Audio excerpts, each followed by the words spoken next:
ఏడే ఉంది మా తల్లి, 7గురిని కన్నది, వద్దనుకుంది నన్ను. చూడు ఎట్ట చూస్తుందో.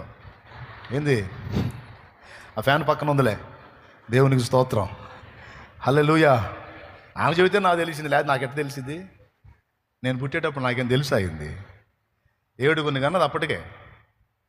ఇంకా నేను నా వల్ల కాదని పోయి రిక్షా బండి ఎక్కిందంటే ఆపరేషన్ చేయించుకుంటానని. మరి మా తాత మా నాయనమ్మ ఎవరు ఆపారో మొత్తానికి ఆపారు ఆమెని. ఇంకొకటి పుట్టిందా కాగమ్మ అని.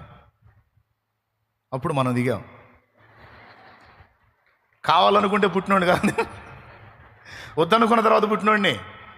నా తల్లి నా తండ్రి ఇద్దరు వద్దనుకున్నారు, కానీ నేను అనేవాడిని ఒకటి ఉనికిలోకి రావాలని ఆ పైన ఉన్నాడు అనుకున్నాడు. దేవునికి స్తోత్రం. ఒకసారి కూర్చొని అదే మాట్లాడుకుంటా, ఏమయ్యా పెద్ద పని కట్టుకొని పుట్టించావు నన్ను, ఏం వాళ్ళకేం పిల్లలు లేక పుట్టించావా? 7గురు నీదేట. ఇప్పుడు ఇద్దరిని ఏదాలంటేనే సచ్చి గందరగోళం అయిపోతున్నారు. ఇప్పుడు ఇద్దరికి కూడి పెట్టాలంటేనే 7గురిని ఏం ఏం ఏం పోషిస్తారు వాళ్ళు? వాళ్ళకేం లాగిచ్చావా నన్ను? కాదు కదా. వాళ్ళు వద్దనుకున్నారు. మొత్తానికి నేను అనేవాడిని ఒకటి ఉండాలని నువ్వు అనుకున్నావయ్యా.